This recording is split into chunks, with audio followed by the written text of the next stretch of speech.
were inserted in the vaginas of women that had had sexual relations with the devil, anally on men that had performed homosexual acts, and in the mouth of people that blasphemed the church.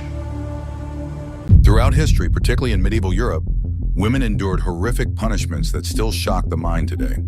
Picture being forced to sit on a sharp wooden structure or even being sawed in half, all because of accusations of witchcraft.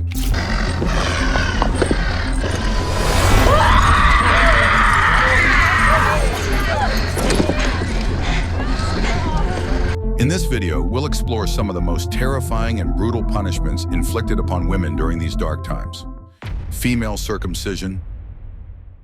Female genital mutilation, FGM, remains a widespread practice, despite its shocking nature.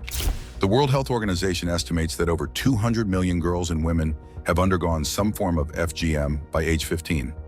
This procedure involves the deliberate cutting, injury, or alteration of the female genitals, typically performed by a traditional circumciser using unsanitary tools. Most common in parts of Africa and Asia, it aims to suppress a girl's sexual desire. Often carried out from birth to puberty, FGM can result in severe complications such as bleeding, infection, urinary issues, and even death. The trauma of FGM can also lead to long-term emotional struggles, including depression, anxiety, and nightmares. This brutal practice has a lasting impact on the victim's sense of self-worth, though increased awareness today is helping shift focus toward well-being and self-care. The iron chair. In medieval times, the Chinese torture chair, unlike the sought-after throne in Game of Thrones, symbolized pain and death. Popular in Europe, this terrifying device featured hundreds of sharp spikes on the seat, back, arms, and legs. With variations depending on location, the chair could have between 500 and 1,500 spikes. A hole in the seat allowed fire and coal to be placed underneath.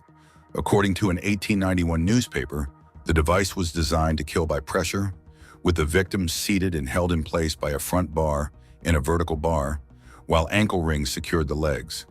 The spikes would puncture the victim's skin, and the tighter they were tied, the deeper the spikes would penetrate. Beneath the seat, a stove would burn the victim's lower body, roasting them alive. The chair was often used on convicted women or suspects, as it instilled fear and was meant to extract confessions, either by torturing the accused directly or by forcing them to watch others suffer. If the victim did not cooperate, they would face the same horrifying fate.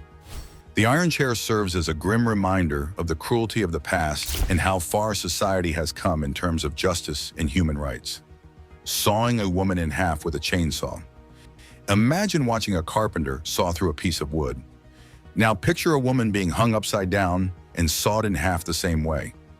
This horrifying fate befell some women in the past for offenses we now barely consider crimes. Often the victim was hung upside down and sawn vertically from the groin, or strapped to boards before the gruesome process. Women accused of witchcraft, adultery, or blasphemy were common targets. The victim remained conscious as the saw cut through her body, sometimes enduring hours of agony before death. The pair of anguish. Developed in 17th century Europe, the choke spear was a torture device combining sexual violation and excruciating physical pain. Known as the pair of anguish, it was used to extract confessions from criminals, depending on the offense. The device was inserted into the mouth, anus, or vagina, causing immense discomfort. As the torturer turned the screw, the device expanded, intensifying the pain as it pressed against sensitive tissues, leading to agonizing suffering. This brutal instrument serves as a disturbing reminder of humanity's cruel history in the name of punishment. The garrote. The garrote is considered one of the most brutal execution methods in history, designed to inflict severe pain and suffering. It was used primarily in Spain during the late 1800s and early 1900s, particularly as a form of execution for those who repented their heresy during the Spanish Inquisition.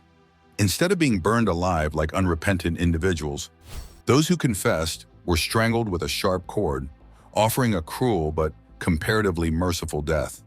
However, the process could still be agonizing and slow. The garrote worked by tightening a wooden collar around the victim's neck, with the intention of crushing the brainstem and causing instant death. But if the executioner missed the exact point where the brain meets the spinal cord, the screw would instead pierce the neck, causing the victim to endure prolonged strangulation. This method often resulted in a slow, painful death. The condemned person would be made to lean against an upright board while sitting on a stool. The executioner would then turn a wooden bar to tighten the collar, sometimes reinforced with iron or brass, until the victim's neck was broken. If the screw in the back of the chair hit the target correctly, it would enter the spinal cord. But if not, the victim would suffer greatly from suffocation and neck injury before finally dying. Stoning to death. Death by stoning, one of the oldest execution methods, is among the most barbaric. This public spectacle was often announced in advance, allowing crowds to gather and witness the victim's death. The condemned woman was buried in a hole up to her neck, with only her head exposed. Spectators and executioners then threw rocks at her until death. While stoning originated with ancient Jewish practices for punishing adultery, it was abandoned in the 1st century. Today, stoning is still practiced in some countries, particularly against women, often those falsely accused of adultery by vengeful husbands. Tragically, 15 countries still carry out this brutal punishment. Spanish donkey. History reveals some of the darkest and cruelest methods of torture, showing how cruel imagination could twist a simple action into unbearable suffering. Riding a horse might seem enjoyable, but sitting on a Spanish donkey was a nightmarish ordeal. Also known as the wooden horse, this device was designed to cause maximum pain, cutting victims in half starting from their genitals. Originally used by the Holy Inquisition in France, it spread to Germany and Spain, becoming more widespread during the colonial era.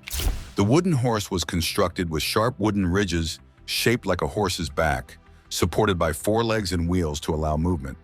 The offender would be forced to sit on it, often with weights tied to their ankles and hands bound behind their back. Each movement would drive the sharp wooden edges deeper, slowly tearing into the victim's body. Victims were forced to endure this torture for hours, sometimes days, until exhaustion or pain broke them. Many suffered severe injuries, often leading to shock, infection, or death. Those who survived would carry permanent scars, with altered postures and difficulty walking. Women in particular suffered irreparable damage to their genital area, often losing the ability to bear children. The lasting impact of this torture left victims physically crippled, with the aftermath forever altering their lives. The breaking wheel. Imagine being strapped to a giant hamster wheel, forced to spin for days because of a religious belief. This was the grim reality for women in medieval times, especially those considered the worst criminals. Known as the Catherine wheel, this torture device was designed to crush limbs and bones, often in front of a crowd. The condemned either had their bones broken by the wheel or by an executioner using a cudgel. Afterward, they were left in agony, their broken limbs tangled in the wheel's spokes, sometimes for days. It was a slow, painful death. Originally reserved for slaves or heretics, the wheel was later used for crimes like treason and murder. It eventually faded from use in the 19th century, but it remains a chilling reminder of the brutal punishments of the past. Breast ripper. The idea of mutilating a woman's breast as punishment seems unimaginable today, but in medieval times, it was a legal form of justice. Known as the iron spider or breast ripper, this instrument was used to punish women accused of crimes such as adultery, self-induced abortion, pregnancy out of wedlock, or practicing erotic magic.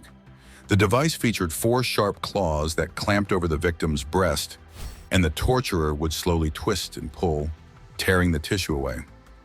If the victim survived, the damage was often permanent, preventing her from breastfeeding future children. In the 19th century, unmarried mothers in parts of France and Germany were subjected to this horrific punishment. Though the breast ripper was primarily used as a means of intimidation and to force confessions, it was also employed as a torture method. While it wasn't always inflicted, the mere existence of such a device highlights the extreme cruelty of medieval justice systems. It serves as a chilling reminder of how deeply inhumane some laws of the past were. Republican marriage. Republican marriage, a horrific form of execution during the French Revolution, was a brutal method that involved drowning victims in the Loire River. This cruel punishment typically paired a naked man and woman together, often an older couple or a young couple, and submerged them in water to die. The practice emerged in response to outbreaks of cholera and typhoid in French prisons and was introduced by Jean-Baptiste Carrier, a revolutionary leader in Nantes, who aimed to suppress counter-revolutionary sentiment. Initially carried out secretly at night, Carrier later insisted these marriages be performed publicly to instill fear and prevent opposition to the revolution. This gruesome act exemplifies the extreme measures taken to control the population during the Reign of Terror, serving as a chilling reminder of the depths of cruelty during this dark period in history. Foot binding. Throughout history, women have endured immense pain in the name of beauty, but few practices were as agonizing and lasting as foot binding. Originating in 10th century China, this custom involved tightly wrapping a young girl's feet in cloth strips to stunt growth. Initially a symbol of status among the elite, foot binding spread across all social classes, affecting millions of women. Small feet were considered highly desirable, with the painful, swaying gait they caused seen as attractive by many men. The process began with soaking the feet in a mixture of animal blood and herbs, followed by curling the toes under, breaking bones in the process. The feet were then tightly bound to keep the bones in place, requiring frequent rewrapping and cleaning. The bones often took years to heal, with the risk of further damage in later life. While this practice seems unimaginable today, it underscores the extreme lengths society has gone to in the pursuit of beauty. Burning of witches. Imagine being tied to a stake, flames rising beneath you, for a crime that would seem laughable today. In medieval times, accusations of witchcraft often led to death by burning, an automatic sentence for those found guilty. This brutal punishment was widely accepted in society, driven by religious authorities. During times of hardship, like disease outbreaks, communities would often search for supernatural explanations, and witches were scapegoated as the cause. Accusations typically came from within the community, often following disputes in which one party suffered misfortune or illness. People accused of witchcraft frequently confessed under torture, sometimes naming others as fellow witches. Despite the lack of evidence, only rumors and unprovable allegations, confessions were critical for the trials. The question remains, what kind of confession could someone give under such horrific conditions? This period in history serves as a reminder of the dangers of fear, superstition, and societal pressure. Scold's bridle.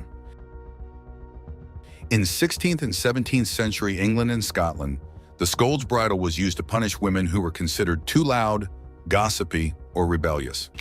Designed to curb behavior like defying husbands, rioting, or challenging religious authority, it was often used against women involved in social or religious dissent, viewed as a threat to the community's moral or economic order. Many of these women were also accused of witchcraft. When worn, the bridle had a spike inside the gag to prevent speech, as even slight movement could pierce the tongue. The device was meant not to kill, but to publicly humiliate and degrade women, preventing them from speaking or eating. The psychological impact was profound, leaving lasting scars on their dignity and self-worth. The pillory.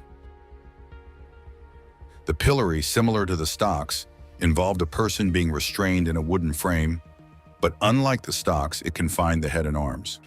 This punishment was typically reserved for more severe offenses, often seen as a public spectacle. It was far more uncomfortable than the stocks, as the individual had to bend forward in an awkward and painful position. Some victims even had their ears nailed to the wooden frame. The crowd would often throw rotten tomatoes, animal waste, or even human excrement at the person. The pillory was especially used for prominent individuals in society, particularly women who were outspoken or accused of blasphemy. These humiliating events were often held on weekends to attract larger crowds, where the mood of the onlookers would often determine the severity of the punishment. While some were pelted with harmless items like tomatoes, others were struck with stones that could cause serious injury or death. In the 1800s in the United States, the pillory was frequently used against slaves, who were often subjected to flogging while on display. This torturous device was typically found in fields or barns and served as a brutal method of punishment meant to publicly shame and degrade those who were condemned.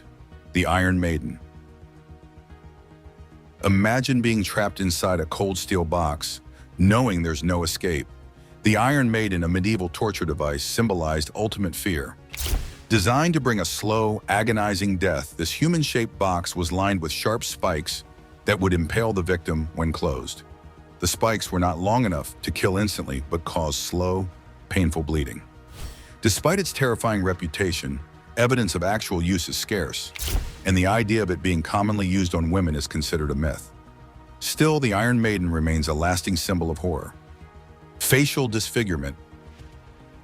The brutal practice of mutilating women's faces in medieval times reveals the depths of barbarism during that era, a cruelty that still lingers in some parts of the world.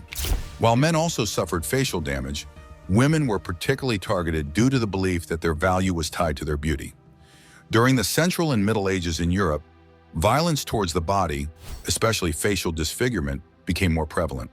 Women found guilty of crimes such as theft, treason, or adultery were often subjected to this punishment. In ancient Rome, facial slashing, known as sfregio, was common, with the most frequent mutilation being the removal of the nose. This cruel act was codified into English law in the 11th century under King Canute. Evidence suggests that facial mutilation as punishment dates back even further, highlighting society's obsession with controlling women through violence and disfigurement. The stocks.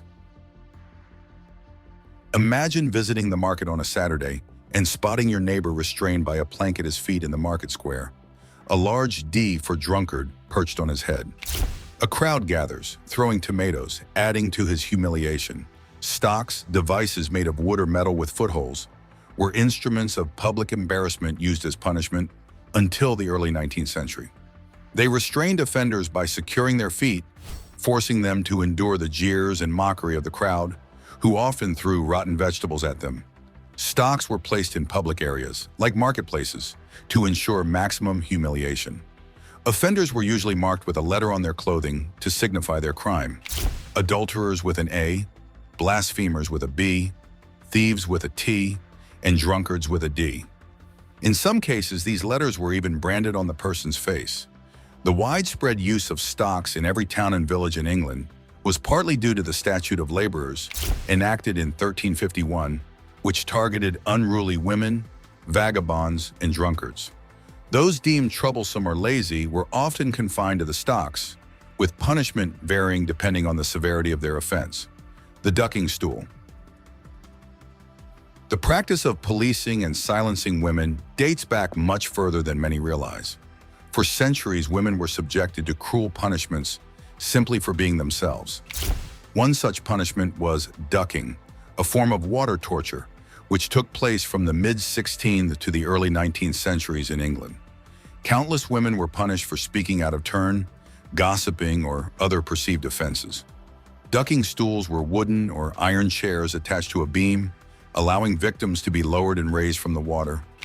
These contraptions were often mobile, mounted on wheels for easy transport, though some communities kept them hidden, ready to be used when needed. Others set up permanent ducking stations near ponds or rivers. Women accused of offenses like adultery, prostitution, witchcraft, or general unruliness faced the ducking stool. Even women who brewed bad beer or baked poor bread could be punished. Communities often used the threat of the ducking stool as a deterrent, with local authorities sometimes placing it outside a woman's home to warn her of possible punishment. These historical punishments for women serve as reminders of the cruelty and injustices women endured throughout the ages.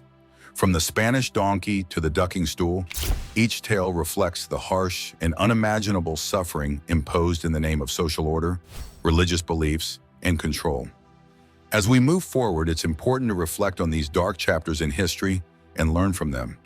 If you found this video insightful, don't forget to like, comment, and subscribe for more eye-opening content. Hit the bell icon to stay updated on our latest uploads.